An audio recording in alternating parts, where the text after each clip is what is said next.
guys. Thanks for the welcome. I brought a prop. I brought my favorite bumper sticker to put on your car. This is my very favorite bumper sticker ever. I've never actually put it on a car, but it says it all. And then some, in some ways. So, Death Before Inconvenience is, the subtitle maybe, right, of this little talk. So, I don't think I'm going to say anything you don't already know. It's just maybe to kind of connect with some of the things that I think we already think about. Well, my name is Brad, and I have a car. Hi, Brad. How does the car work? It's been 15 minutes since my last drive. Since then, I played with Hot Wheels. I played with Matchbox cars. I played with Dinky toys growing up. Earlier today, my kids were playing games with Lightning McQueen and his friends.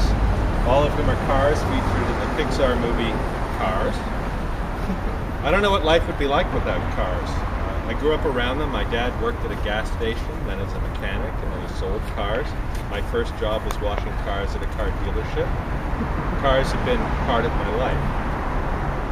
I wanted to talk today, though, about cars and about how it sometimes seems that anyone who doesn't have a car doesn't really count in our community or count in our system. We say to someone, oh, it's only 10 minutes from here. Do we mean by walking? No. We mean it's 10 minutes by car.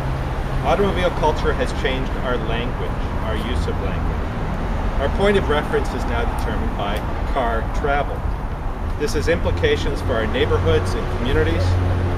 Architecture might be conceived of at the street level, but planning is from the perspective of Google Maps. Cars have influenced our understanding of time and distance, so much so that pedestrian scale is no longer the scale of our daily lives. How do we want to live in our cities? If you don't have a car, maybe it's because they cost a huge amount of money. Or even an old beater requires a steady infusion of cash just to keep it on the road. Or if you don't have a car, it might be because you're not old enough to drive or unable to drive for some other reason. Or if you don't have a car, it might be that you don't want to have one, that you've renounced them, which would put you among a tiny minority of people with means to afford one, but the commitment to resist owning one, like a vegan or something. You've opted out of mainstream society, or your lack of money means you have been opted out by mainstream society. On average, owning a car costs about $4,000 a year. Apart from the actual price of the car, there is the gasoline, the insurance, the motor vehicle inspection, and a long list of maintenance costs, everything from oil and tires to repairs. Energy costs are bound to increase, of course, driving up the price of the car even higher. But the economy of the car goes far beyond the vehicle itself. And this is where mainstream society has invested a lot of money. There are millions of dollars in public money being spent every year to subsidize the use of private vehicles.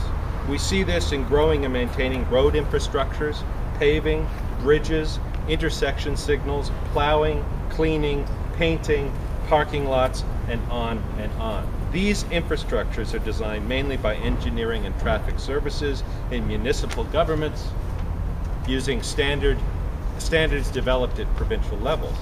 Lately, Fredericton has been on a road widening spree and building a series of new roads leading to expanded retail meccas and increasingly remote, low-density housing subdivisions. This is one aspect of the car that is sometimes overlooked, that a great deal of public money goes to facilitate private vehicle use. Much is made of the cost of public transit, but those costs pale in comparison with the real costs of maintaining and funding a car culture.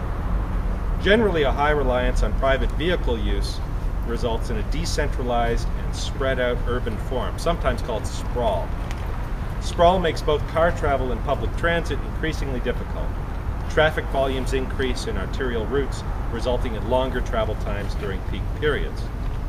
Fredericton has an overall density footprint that is the lowest among capital cities in all of Canada, 487 people per square kilometer.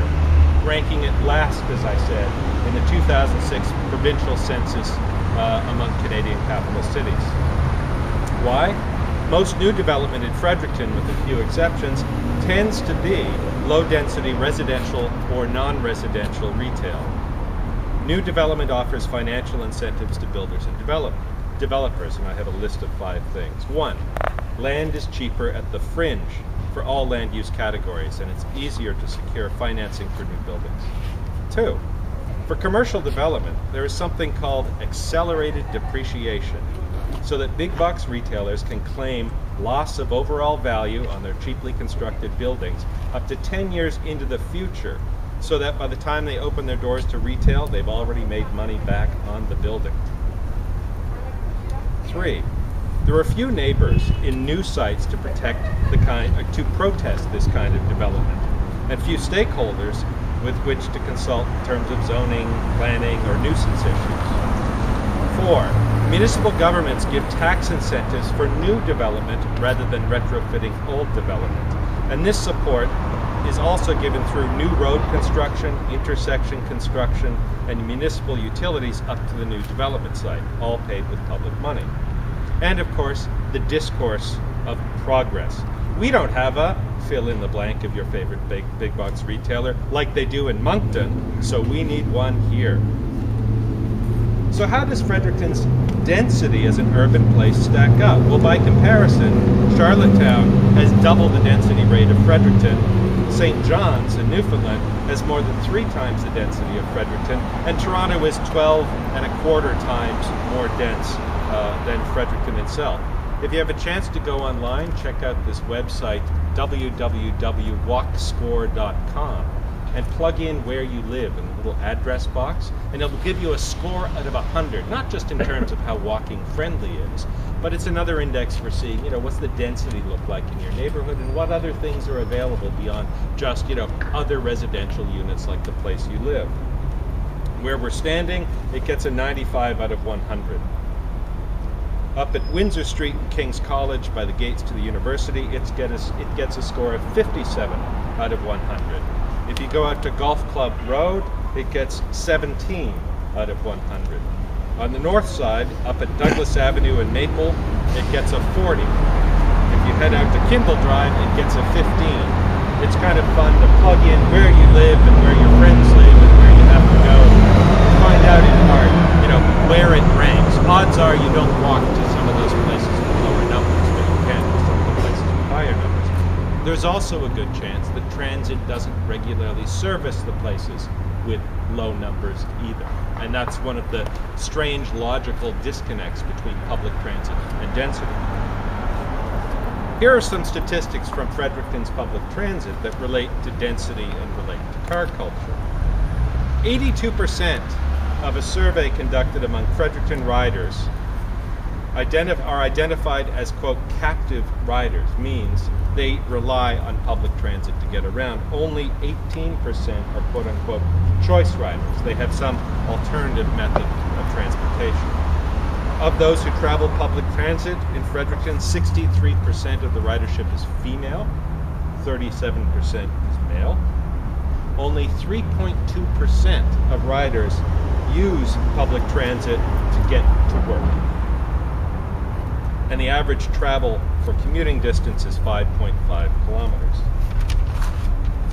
Okay, so what are some possible solutions? Just to wrap this up a little bit. I have 7 possible remarks. Well, one is work to convince municipal and provincial legislators to mandate higher densities in our cities and reduce sprawl. Ontario, for example, recently enacted a plan that mandated that 40% of all new building has to occur within already developed areas to make cities more compact and more focused. Another possible solution, work to convince municipal legislators and developers to make it legal to build mixed-use, medium-density buildings that includes retail, commercial, or residential functions in the same block, so that you've got housing, shopping, employment, and services relatively close to where people live, and put this on a walkable scale.